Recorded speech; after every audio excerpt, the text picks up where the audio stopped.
Forget the utopian promises. Forget the polished speeches. Strip it all down, and you'll realize that government failure isn't an accident. First of all, politicians and bureaucrats always try and do good with somebody else's money. But nobody, and I mean nobody, spends money as carefully as they spend their own. Milton Friedman nailed it. When you detach responsibility from cost, you get reckless waste. And that's why every government program eventually rots into fiscal irresponsibility, a feeding frenzy for budgets, contracts, and power. Second, taxation is not voluntary. You don't contribute, you're coerced. Every dollar that you hand CRA has the state's threat of force behind it. Don't believe me? Try not paying. You'll find out very quickly just how voluntary tax really is. If CRA ever said to us, donate what you think you want us to spend, probably 1 in a million would actually donate willingly to CRA. Everybody else who wouldn't pay knows that bureaucrats can't be trusted with a dime. Why? Bureaucrats spend every penny by year end just to justify the same bloated budget the next year. They burn money just to protect their turf.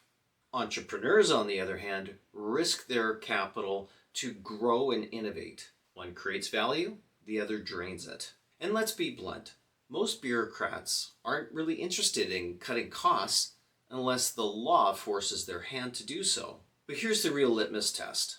Has Canadian society really improved since the Temporary War Measures and Income Tax Act of 1917 was introduced? Here's a follow-up question.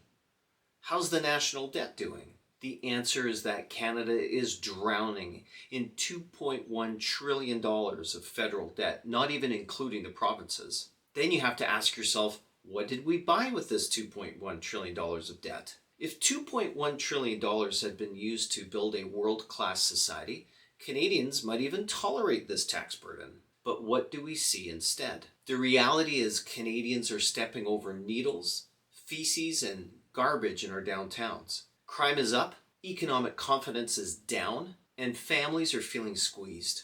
The economy is stagnating. That's the reality. $2.1 trillion in debt and growing, and Canadians are being forced to clap their hands for a free society. We're told that the taxes we pay is the cost of living in a fair and free civilization.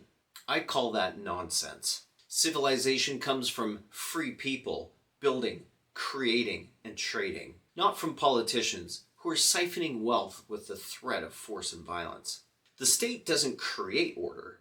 It feeds off the order that free people create. Government mismanagement of the public purse has gone on long enough. Canadians need to demand sound money, lower taxes, and spending discipline. And they also need to cultivate an education in history, politics, economics, financial literacy, and philosophy.